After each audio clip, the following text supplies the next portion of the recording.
Okay, hello everybody out there, YouTube. To me once again. Long time. I know. Long time since I've done a video. I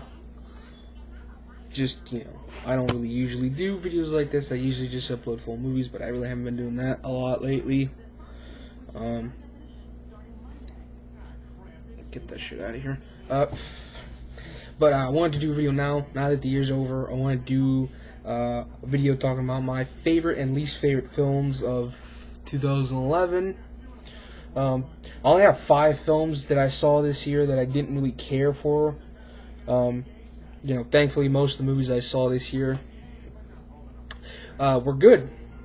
Okay, so let me start off with, these are just my 10 favorite films of the year and just 5 of my least favorite films of the year. I don't really like to call it the best of 2011 because what I think are the best films of 2011 might not be what other people think are the 10 best of 2011, but, it's all opinion. None of it is fact.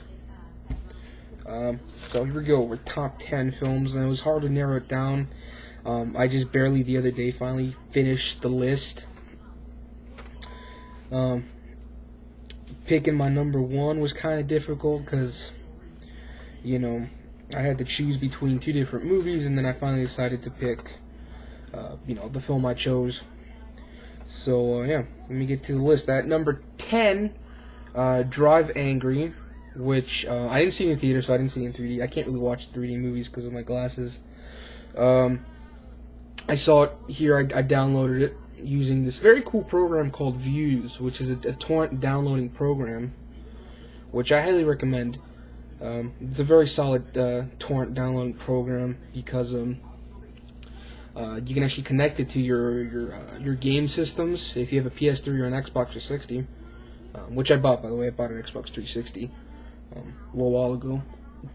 Actually, on Black Friday, I went out, not in the morning, but in the afternoon, bought a 4 gigabyte Xbox 360 for $150 at GameStop. It was on sale, and I spent another $100 on a hard drive, a 250 gigabyte hard drive. I was playing online for a while, but basically, you can hook it up to your game system, and you can stream the movie from Views. You have to keep your computer on and make sure it doesn't go into standby mode or anything like that. Using the built-in Wi-Fi for either Xbox or PlayStation 3, and stream the movie from Views into that and watch it on your TV. On your TV, or you can just put the movie on a flash drive, plug it into the game system, and just watch it like that. But if you don't have one, that's another thing you can do. But anyway, I saw this movie, Drive Angry. I was curious about it for a while, been wanting to see it. Downloaded it, saw it, and really enjoyed it. I think it's one of the better films that Nick Cage has done in a long time. Really, his career has gone downhill. That's the weird thing, is that he's been making consistent theatrical releases, but they tend not to be that good. I mean, I haven't seen all of them, but I've heard just not that many great things about them. But this one was pretty solid. It was really entertaining. I think I had some problems with. I mean, I liked the fact that it was rated R. It definitely worked well with the R rating. But because it's the problem with any 3D movie like this. It was directed by Patrick Lussier, the same guy that directed My Bloody Valentine 3D, and I have the same problem with that movie. Is that the 3D gimmicks look really bad when they're not in 3D, when you're just watching the regular 2D version of the film, because they have to use CGI to make those work. But Nick Cage, I thought, did a solid job. They did a lot of practical effects as well. Nick Cage got to kick some ass in this one.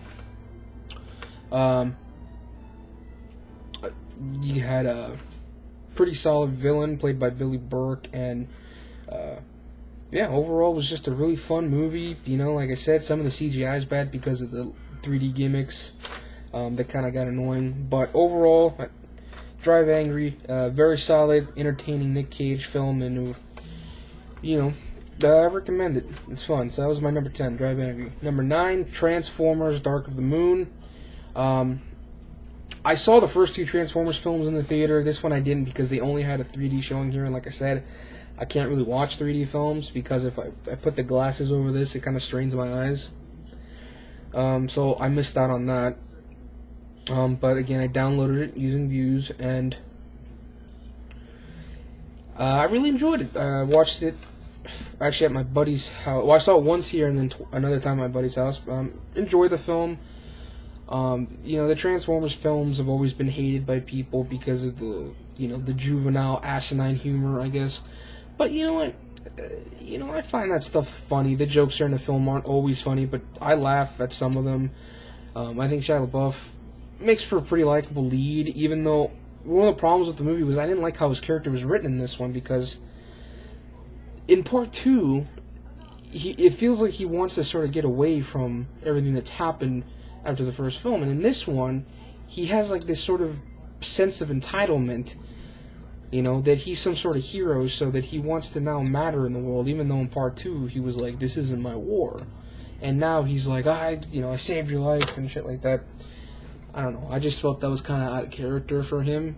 You think that he'd be a little bit more humble. In this, he kind of, like, he has this sense of entitlement, like he deserves special treatment. I mean, yeah, he helped a little, but really Optimus Prime did all the work.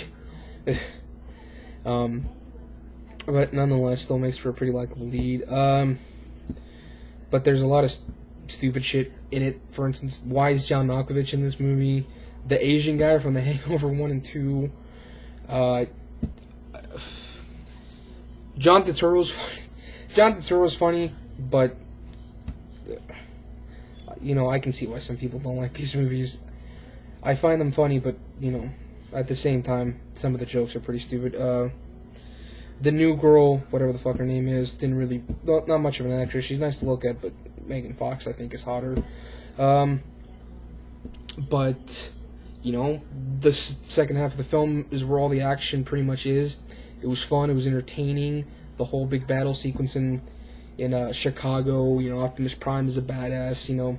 And another problem too, I didn't like the fact that Megatron, who was the main villain, really is given nothing to do. He's kind of just pushed to the side, and Sentinel Prime becomes the main bad guy, and then he gets killed pretty easily by Optimus Prime, and then the movie just sort of ends. But it had its problems. But nonetheless, I enjoyed the film. Transformers: Dark of the Moon. That's my number 9 pick. And number 8 is actually a movie I saw a little while ago in the theater. Mission Impossible: Ghost Protocol. Very fun movie, and I would say it's even better than Part 3, because this had a better ending. Part 3 I thought was good, but the ending was very kind of lackluster. Just kind of a lame ending. This had a much better ending. It isn't anything that has been done before, Well, actually, I'm wrong about that. Ghost Protocol basically means that IMF is just shut down. So it's just Ethan Hunt, Jeremy Renner, Simon Pegg, and I don't know the girl's name, but it's just those 4 people basically are what's left of IMF, and they have to use whatever little resources they have to sort of solve this problem, which is that they were set up for the bombing of the Kremlin in Russia. And very solid action scenes. There is some CGI, but the CGI worked well. Some bits of humor that were really funny. Very suspenseful scene. If you've seen the trailer where he's climbing on that big ass, tower. Very fun movie. Very suspenseful sequence, that one. Very cool ending. It involves trying to stop a nuclear missile from hitting San Francisco. Very fun movie. The addition of Jeremy Renner was a good one. He does a solid job here. Simon Pegg was funny. The girl, again, don't know her name, but she was good as well. Just a really fun movie. I was sort of like, really another Mission Impossible movie, but it's actually really good, and I think it's probably my favorite of the series, so far. I mean, I have to watch the other ones again. I haven't seen them in a while. But yeah, Mission Impossible: Ghost Protocol. Definitely a very solid movie. I really enjoyed it. So that was number 8. And number 7, Cowboys and Aliens. Kind of really underrated movie. Didn't do that well at the box office. critically, it did not that great either. But I really enjoyed the film. I thought Daniel Craig did a solid job as the lead. It was a cool idea. It does take a while to get going. You know, the pace is a little slow. Not a whole ton of action, but when it's there, it's really well done. You know, Jon Favreau's direction was really good. Solid movie. Really enjoyed it. Liked some of the characters. Just a really fun movie. And if you haven't seen Cowboys and Aliens, highly recommend it. It's a fun time. Number 6, another really underrated movie and a much hated one at that. It's Green Lantern. Green Lantern is a really solid superhero flick. In fact, I would say out of the superhero films I've seen, well, I've only seen this and Captain America, I would say I like this one the most. Nothing against Captain America. I thought that movie was good, but I just, for some reason, I like Green Lantern better. It's weird. Maybe it's because I just thought his powers were a little bit cooler. Maybe it's because I like the Green Lantern Corps idea. You know, I thought Ryan Reynolds did a solid job as the lead. The effects were really well done.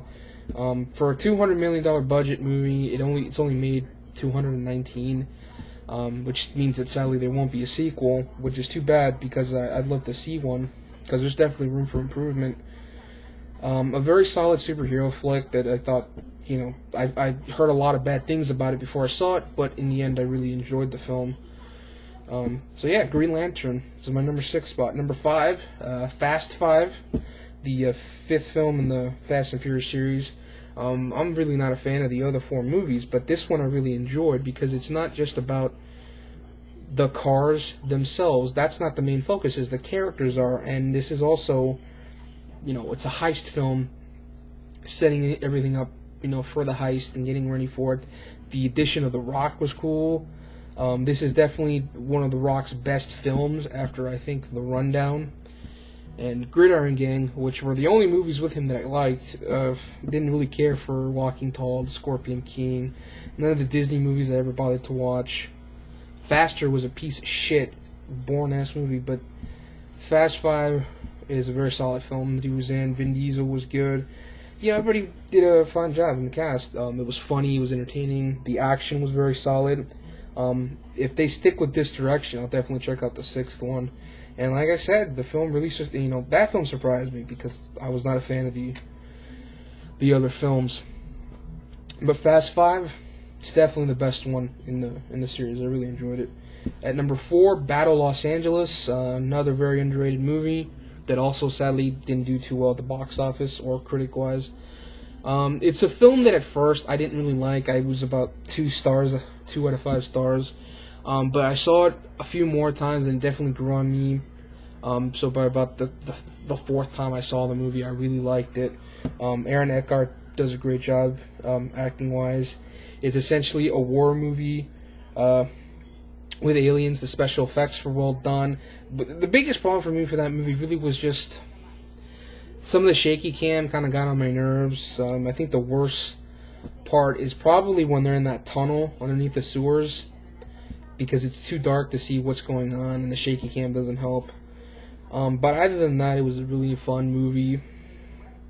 I mean, yeah, there are cliches, but, you know, I don't really care about cliches as long as the movie's entertaining, because, you know, you can make cliches work in movies, and there's been movies that critics like that have cliches, but yet, you know, when a movie like Battle Los Angeles comes out, it's like, oh, it's about aliens, it's, you know, it's stupid, you know, which is weird because my number 1 movie on this list involves cliches of a certain genre, but we'll get to that. But anyway, number 4, Battle Los Angeles. At number 3, Super 8, film I saw in the theater. Very enjoyable film. J.J. Abrams did a great job capturing that Spielbergian feel that he was, you know, trying to get. The characters are really likable. The kids, for once, we have a movie that it has kids where they act like real kids, they talk like real kids, they're not obnoxious caricatures, they're not, you know, live action cartoons, they're real people, and I really liked the acting. Plus it was cool to see Kyle Chandler in a movie, and he's really good in it as well. He plays the main kid's dad, the sheriff of the town.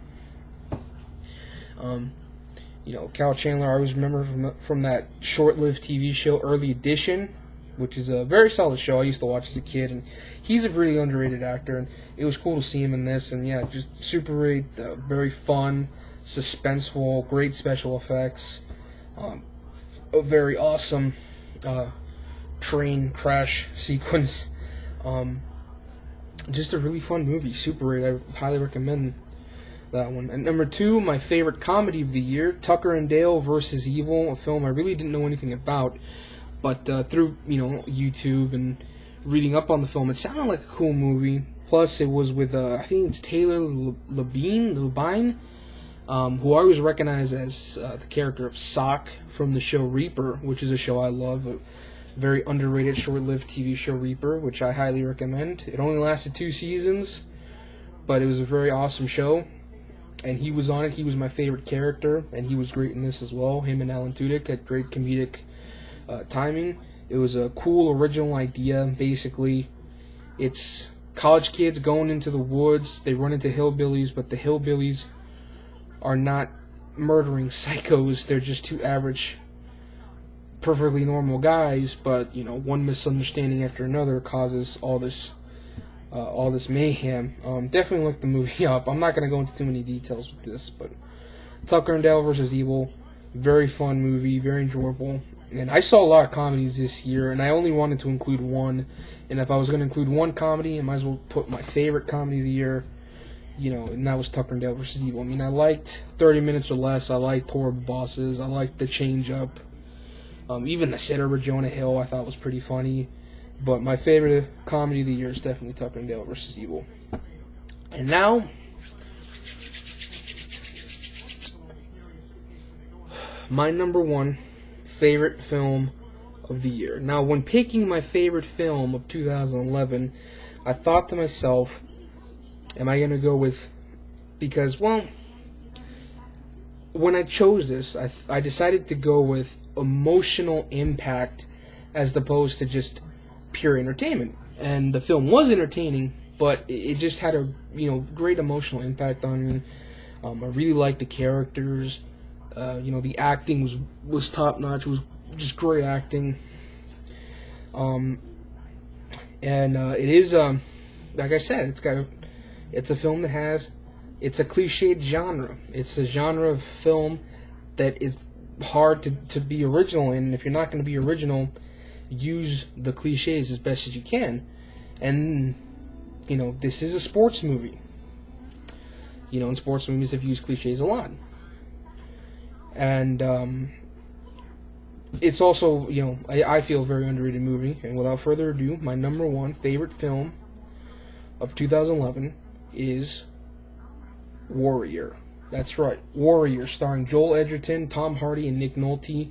As Tom Hardy, Joel Edgerton, 2 brothers. Nick Nolte's their father. They have a really bad relationship because of they have a broken family. A very solid movie, great performances. It is a film about mixed martial arts, but I think that even if you're not a fan, even if you know nothing, you've never seen a mixed martial arts fight in your life, you'll still enjoy this movie because the story is really well done. Both characters are entering this tournament, this mixed martial arts tournament for $5 million called Sparta, and they both have really legitimate reasons to want to win this fight, and you root for both of them. And if you watch the trailer, you already know that in the end they end up facing each other. And it's a great movie. I just really love this film. I mean, I saw it once. I saw it in the theater. I drove all the way out of town. I went to about an hour away to this town called Rohnert Park. I saw the film there. Loved it. Saw the movie again here at home when I bought the movie, and loved it even more. And I knew after watching it again that this was my favorite film of the year. The more I thought about it, I knew this was my favorite movie of 2011. It's very underrated. It didn't do that great at the box office, which is too bad. Critically, it did really well, but not enough people saw it in the theater. I hope that people will listen to my recommendation and go check out this film, Warrior. It's a really great movie, and more people need to check it out. I really enjoyed the film. It's, my favorite film of 2011. Is it perfect? No. But I think that the characters and the emotions that the movie, got out of me were enough to overlook its flaws. So, those were my top 10 favorite films of 2011. And I gotta say it again, Warrior. Check out the movie if you haven't seen it. It's great. And now I want to talk about my least favorite films of 2011, which I only have 5 of. I only saw 5 movies this year that I didn't care for, or that, not really movies I hated. Like, some of these I really did not like at all. I hated, especially my number 1 pick. But some of these I just didn't think were that good. And my number 5 pick is a film that I did not hate, but I didn't think was that good. I thought it was very overrated, because this film got a lot of praise, which I felt, I felt the film was just okay. And that film is Drive, starring Ryan Gosling, Albert Brooks, and Ron Perlman, Carey Mulligan. And Drive was, when I heard about it, it was sort of like a throwback to all those 80s neo-noir crime thrillers. That's what I heard it described as. Basically, Ryan Gosling plays a stuntman / mechanic by day, and at night he moonlights as a getaway driver for people, and he gives them 5 minutes to get the job done. And that's how the film opens. He's talking to someone. He says, you got 5 minutes. Anything happens in those 5 minutes, I'm yours no matter what. Anything happens on a minute on either side of that, and you're on your own. So you see him pick up these guys. They get the job done. They get in the car, and he drives. And it's not really in the cop, because there is an alarm that goes off, and the cops do manage to see the car, so they're looking for a silver Chevy Impala. But Ryan Gosling's character is smart enough to know that a silver Chevy Impala is the most common car in Los Angeles, so there's going to be a lot of people driving that car. So he uses that to his advantage. Not really a chase for, like, the cops are chasing. This isn't like The Transporter. I guess you could say this is more like a thinking man's car chase. He's not trying to get into a chase with the cops. He's trying to outsmart them. So he, stops the car on the side of the road and turns the lights off until the cops, clear the street and go another direction. Then he starts driving again, pulls underneath an overpass of a bridge so that the helicopter flies by and doesn't see them. And then at the end, he pulls into a crowded garage at a basketball stadium during a basketball game. Pulls out of the car, takes off his jacket, puts on a hat. The criminals who robbed the place he picked them up from walk in a different direction, and then he just walks out. And that's how the film opens. Okay, pretty solid opening, very suspenseful. But here's the flaw with the film. Ryan Gosling's performance, and I don't think he's a bad actor, I just felt this performance was very weird and awkward. Because there's several moments where he's in a conversation, and he takes these long, awkward pauses. Like when he's first talking to Carey Mulligan, and she asks him what he does. She's like, so what do you do? He's like, I drive. She's like, you mean like a limo driver? And he's like, no, for the movies. And she's like all the stunts and stuff? And he's like, yeah. He talks like that for most of the film. And you don't really know anything about him. You don't even know his name. In the credits, he's just called Driver. And there's moments towards the second half of the film where he starts doing some really fucked up violent shit. Like there's one scene where he knocks a guy down sorry guys, I'm slurring my words here. Been talking too much. He knocks a guy down in this elevator who's trying to kill him, and he stomps the dude's face in. He steps on the guy's face until it caves in. And it is rated R, and that's one thing about the movie I like. The violence was very well done, and you see a quick shot like that of Ryan Gosling's foot going down on the dude's face, and the dude's face caving in. So you start to think that there's something wrong with this guy, that he's like psychotic or something. But Albert Brooks, who's primarily known for doing comedies, plays one of the villains in this film along with Ron Perlman, and they're good in it as well. I've never seen Albert Brooks in a comedy before, so in this he plays it against type, I guess, because there's a scene where Albert Brooks takes a fork, and like I said, the violence in this movie is really well done. That's one of the reasons I didn't hate the film. He grabs a fork, sticks it in a dude's eyeball, then he goes over to this other. They're in a pizzeria. He grabs a knife and stabs the guy in the throat twice with it.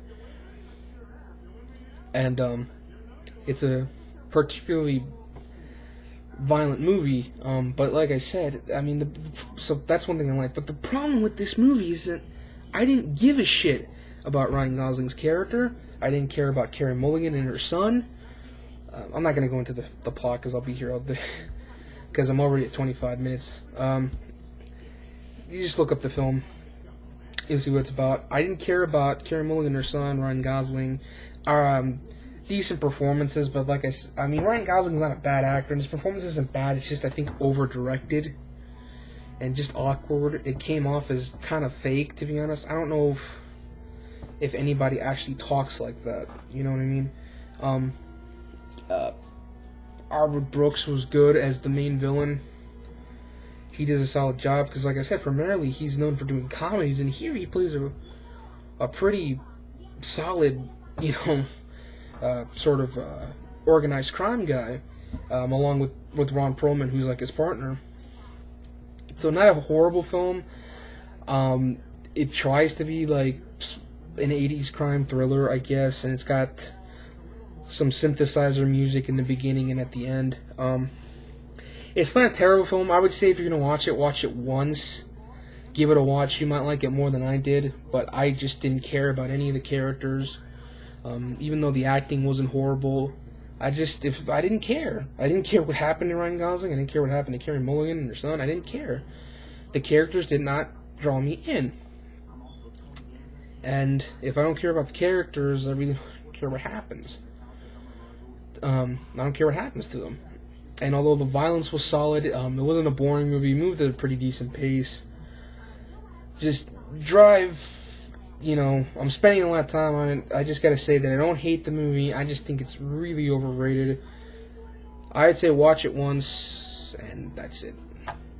Number 4 on my least favorite films, Scream 4, the very definition of a tacked-on sequel. I really felt like the first 3 films are really well connected, even though Part 3 is not the best. I felt that despite, it has a twist. I know some people don't like the twist, but I didn't mind it. I'm not going to say what it is because I'm going to ruin the ending of Scream 3. I felt that it brought the films full circle, and it sort of ended, it was like the final chapter in this series. And Part 4 just feels really tacked on. There's really nothing else to do, with this franchise. And the characters, be them new or old, accomplish and do nothing. Nothing. None of the characters do anything. And most of the new characters get killed, so it's pointless. Just, in my opinion, just a pointless sequel. It's not awful. I didn't hate the film. It didn't piss me off, but there's just no point. It didn't need to be made. It really wasn't needed. And like I said, it's just a pointless sequel. The first 3 films brought everything together and wrapped everything together nicely. Scream 4 is like... It's like that one family member you don't really like, but you have to hang out with him because he's your cousin. You know what I mean? It's like that. But yeah, Scream 4, just completely unnecessary. Number 3, Conan the Hawaiian. Oh, I'm sorry, Conan the Barbarian. I've never seen the original, actually. Neither one of the first of the 2 original films with Arnold, so I didn't have anything to compare this to. But nonetheless, this was not a good movie. Jason Momoa doesn't have the presence or the charisma of Arnold, and I don't think that he was much of an actor. The action sequences were well done, though. The violence was well done. They had a lot of practical effects, but really just a lame villain, lame story. The whole thing with putting together different pieces of a mask, which, by the way, it's not even a fucking mask. When the bad guy puts it together and puts it on, it's a fucking helmet, okay? It's not a mask, because it doesn't even cover up his face. But, yeah, Conan Barbarian, didn't really care for the film. Just a bleh movie. Watch it once and you'll probably forget it after a week, like I did. At number 2, now these next two I really did not like, especially my number 1 pick I fucking hated, but number 2 is Colombiana. I actually saw this movie because somebody gave it to me for Christmas, one of my mom's friends, because, you know, she knows I like movies, so she got me that. It's a shitty movie. The acting is fine. Zoe Saldana does a solid job, but the film is just really stupid. It's chock full of all these just insulting moments. I mean, I can suspend disbelief, and it's really not the fact that it's hard to believe. It's just a really stupid movie. For instance, in the beginning of the film, before the girl's father is killed, she gives her this little chip thing. We never find out what that is or why it's important. It's never mentioned or brought up again. When she's killing people, she puts this flower thing on them to draw the attention of the drug dealers that murdered her parents. Why? I don't know. That ultimately also goes nowhere. It leads to nothing. But you know, I'm not going to go into a whole lot of detail. But I think for me, really, the biggest issue is that there's very little action in this movie. There's very little of her getting revenge. Most of the people the first 2 people we see her kill are contract killings because she becomes an assassin when she grows up. So where's the revenge here? If the whole movie was her trying to get payback on those people, fine. But really, most of the action in this movie is at the very end.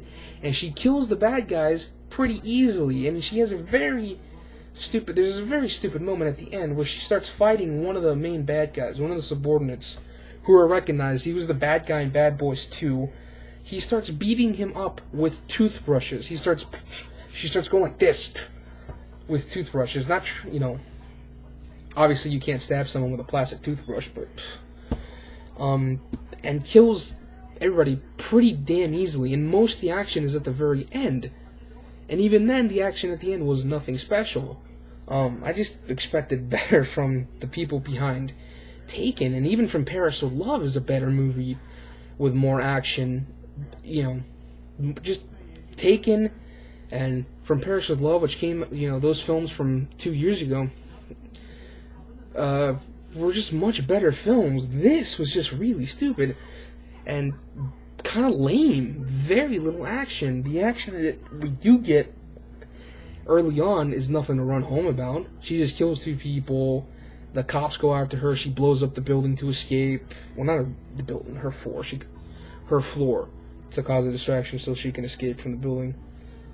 Just nothing. Just a lame movie, and the action was just not there. And I can overlook stupid shit because I've seen some movies that are really dumb, but they're entertaining.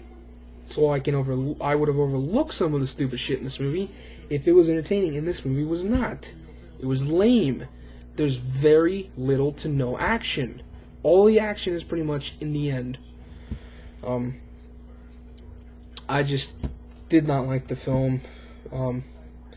And I'll be honest, even if it was a gift, I'm probably going to end up selling it. Because I'd rather have 75 cents in my pocket than that movie on my shelf. Because it's just a shitty movie. Number 1, the worst fucking movie that I saw this year is a movie I didn't even see all the way through. That's how bad this was. And that is The Roommate. A horrible fucking semi-remake of Single White Female. Just characters you don't give a shit about. I didn't give a shit about the main girl. I didn't give a shit about her boyfriend, who's played by the blonde douchebag from Never Back Down and Twilight. Didn't care about anybody. And in fact, after the first 30 minutes of this movie, because it was on TV, I had it recorded, on my DVR. I fast forwarded to the end, to the last 10 minutes of the movie. Okay? And I had to go on Wikipedia to find out what happened in the middle. Because I would rather read about the fucking movie than watch it, because that takes less time. And I didn't. First of all, the main reason that the girl in this movie is psycho, which, by the way, horrible actress, not intimidating at all as a psychopath. We find out the reason she's crazy is because she's got bipolar disorder and schizophrenia. I've searched both of those things on Google, and from what I can understand, again, I'm slurring my words, guys. I'm sorry, I've been talking for too long. Bipolar disorder and schizophrenia doesn't make you act like a psycho. It makes you act crazy, but not like not like, I'm going to kill you. Yes. Not like that. You start to act weird. Your mood changes. You start to hear sort of voices, and you start acting freaking out like that. You start to hear shit in your head. But the way she just acted like a run-of-the-mill psychopath. In fact, I would have been better off if they never bothered to explain why she was crazy. Because that works better. It's not, it's not bullshit like, I'm not an expert. If anyone out there is an expert on schizophrenia and bipolar disorder, if it makes you act like Hannibal Lecter, please let me know. From what I looked it up. From what I can understand, it doesn't make you act like that. You act crazy, but you don't act psychopathic and conniving and plotting, and you have this scheme or whatever. Just a shitty movie. I mean, it's the worst one I saw this year. In fact, I forgot I even saw it. Until I was doing this list, I remembered it. And you're saying, "Oh, I didn't even watch the whole movie." I didn't have to see the whole movie. What I saw was enough. I didn't think the film was going to get any better after the first 30 minutes. So that is a shitty movie. I mean, that's just awful. I mean, it's weird because I recommended one movie on my least favorite list, and that was Drive. But that's one of those movies, like, if you never see it, you'll be fine. But if you want to see it once, go ahead. Because Drive, out of all the films here, Drive is the only movie that is worth at least one watch. So yeah, that was my favorite and least favorite films of 2011. Hope you guys enjoyed. I'm sorry if I slurred my words, but I get tired of talking so much. That's probably why I don't do too many of these videos. Yeah, so that was my favorite and least favorite films of 2011. Hope you guys liked this. I'll try and find something else to upload, another movie. So yeah, thanks for watching, and yeah, talk to you guys later, but probably not anytime soon, because I am very, very lazy. Alright, see ya.